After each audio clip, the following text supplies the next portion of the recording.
Hello friends, आज हम पढ़ेंगे फ्यूचर इंडेफिनिट टेंस के बारे में, जिसे सिंपल फ्यूचर टेंस भी कहते हैं। इसकी पहचान यह है कि वाक्य के अंत में गा गे गी रहेगा, लेकिन यह शब्द किसी वर्ब के साथ जुड़ा होगा, जैसे जाना, रोना, हंसना, गाना ऐसे शब्दों के अंत में रहेगा।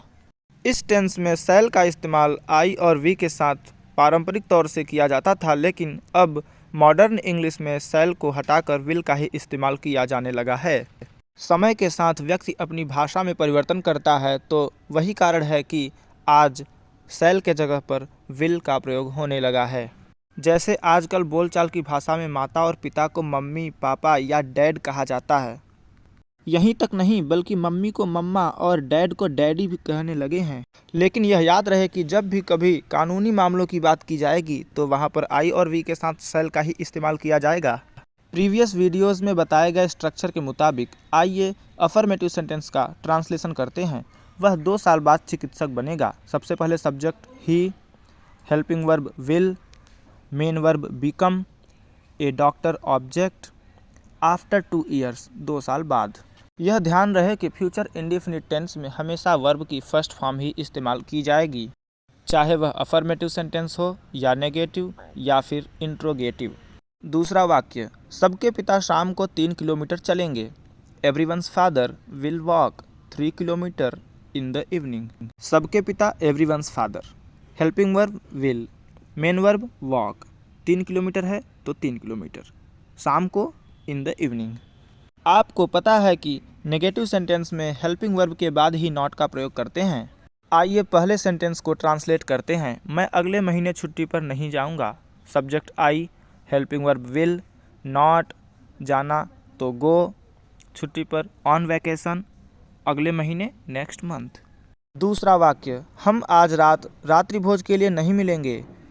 हम वी विल नॉट मिलेंगे, मीट रात्रि भोज के लिए, फॉर डिनर आज रात, टू नाइट। आइए इंट्रोगेटिव सेंटेंस का पहला सेंटेंस है, इसका ट्रांसलेशन करते हैं।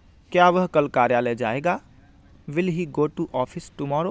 क्वेश्चन मार्क लगाना न भूलें। यहाँ पर हेल्पिंग वर्ब सबसे पहले लगाया गया विल, सब्जेक्ट ही और मेन वर्ब गो। कहीं जाते हैं तो टू का प्रयोग करते हैं, ऑफिस जा रहे हैं तो टू ऑफिस, और कल तो टुमारो। सेकेंड सेंटेंस, तुम प्रश्न का उत्तर कब दोगे? क्वेश्चन वर्ड सबसे पहले लिखेंगे when. Will you answer the question? Question mark. Question word के बाद हेल्पिंग वर्ब, फिर सब्जेक्ट, अगर नॉट हो तो नॉट, फिर मेन वर्ब और उसके बाद ऑब्जेक्ट, फिर उसके बाद ईटीसी।